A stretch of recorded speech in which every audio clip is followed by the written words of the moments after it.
completely in awe. It really happened. It happened during COVID. It happened during harvest. It'd been a very dry year, and it rained the day before and the day after, but the sun shone on our special day, and the full moon came out that night. It all worked out. At 44 years of age, with my daughters by my side, in the little country church, a mile cross country from the farm, I married a farmer.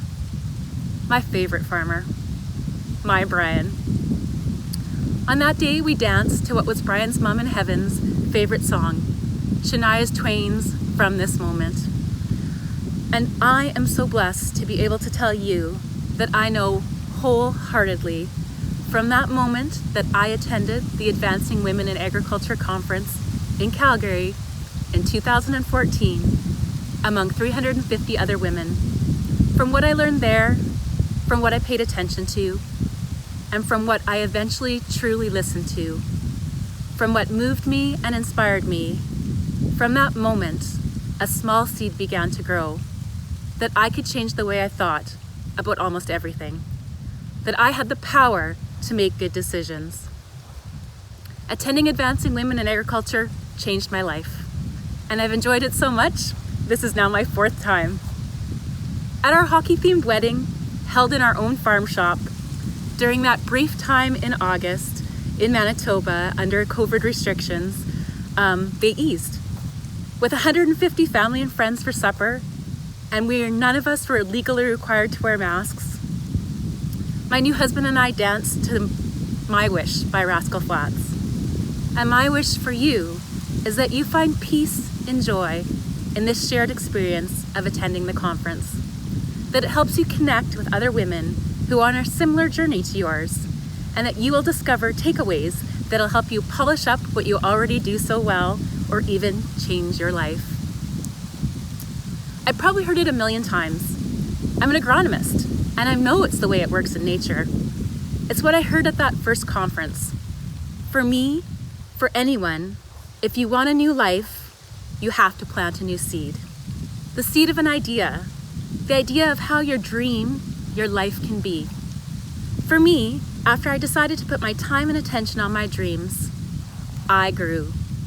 I went from living in a small village, population 75, where I'd lived for 15 years, being a retail agronomist and involved in the community, volunteering, being a board member, to becoming a single mom, to moving for love, to a new small town, but one where I could buy milk on a Sunday, to a new job, which eventually led me to my dream job, being an independent crop consultant and crop scout with an awesome company that feels like family, 360 Ag Consulting. COVID has changed all our lives, and lockdown is something I never imagined would happen for any reason. But you know what? When anyone asks us how we survived COVID, I get to answer this way. I don't know, but all these really, really good things kept happening to us. Yes, we struggled. And yes, we were anxious. And yes, we all had way too much screen time.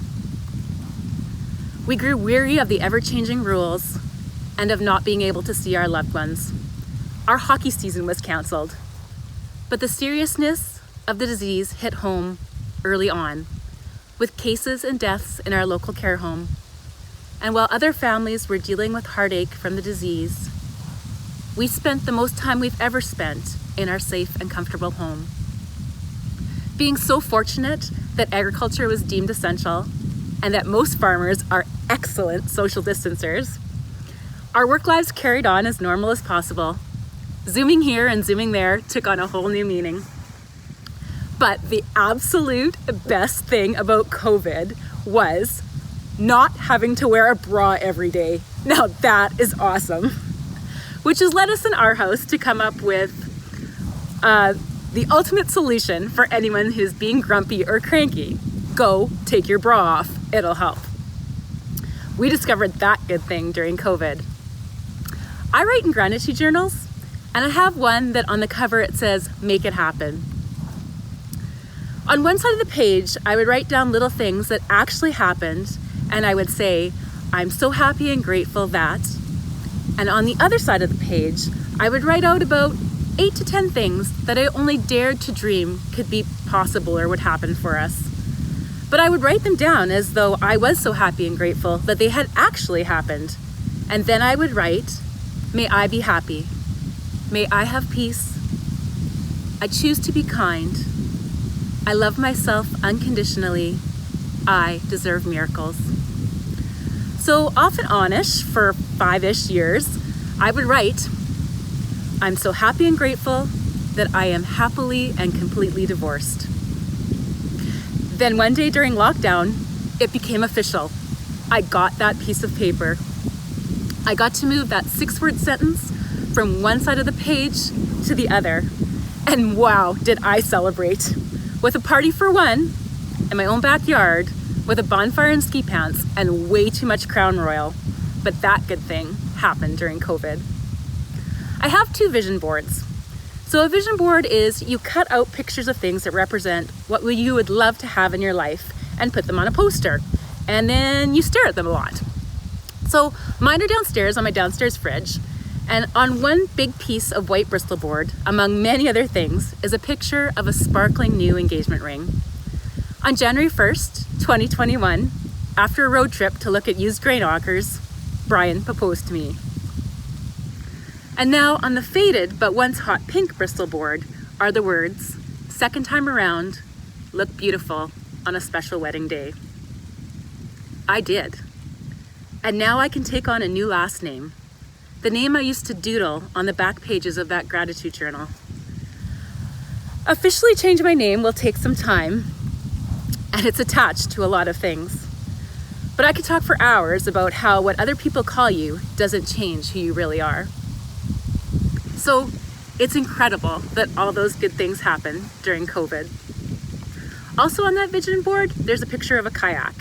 And I really enjoy kayaking on the river by the farm. And I love having friends and family come with me.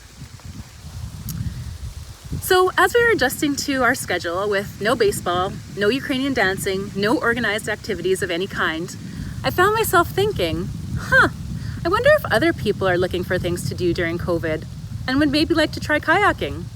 So I took my income tax money and invested in kayaks and life jackets, and I established Crocus Hill Kayaking.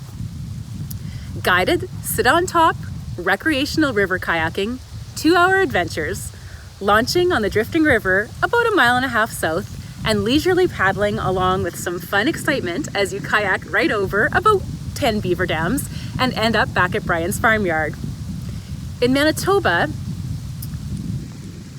COVID restrictions permitted groups of 5 to gather together this spring and participate in outdoor activities. So guess what? This year, I guided 32 groups on my evenings and weekends, and the great thing that you can do while kayaking is you can talk. So it's either me rambling on about random beaver facts or just visiting with friends and strangers who became friends who I kept bringing to the farm. And that's when I really realized how during COVID, how much I had missed interacting with people. So who knew that diversifying the farm could be such a fun and exciting thing to do? And also, I started out with no idea how. I studied it up a bit and I built my own website, something I never dreamed I could do, crocushillkayaking.com. So those really good things happened during COVID. We had a meeting at work and we were all challenged to write down our 1-year, 3-year, and 5-year personal and professional goals. So one of my goals was to get onto Twitter. So now there I am, at Wendy in the wheat, because at Wendy walks in wheat was too long. So I don't tweet very often, but I'm amazed Twitter knows which tweets I would probably be interested in reading. But you know what? Sometimes that raw emotion in lots of other people's tweets feels aggressive, and it scares me. And I'm so worried that if I put something out there, that I'd be open to their raw emotional responses. 6 years ago, I walked up to a lady standing alone at a conference. I had heard her being introduced the day before as she was the assistant to the speaker.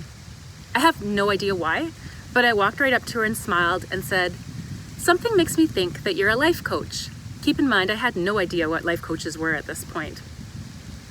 She grabbed my hands She looked right in my eyes and she said, "I'm not a life coach, I'm a life purpose coach." And to me, the room went silent. All the noise dropped away and I felt a lightning bolt go down my spine. My whole body was screaming at me to pay attention to this woman and this opportunity. So later, she performed scientific hand analysis and told me things that I know no one else knows about me. She told me that my life lesson was how to deal with my doubts of, do other people really want to hear what I have to say?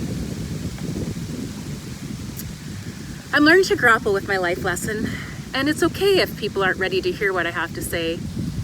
And the truth is, what I have to say, it is important.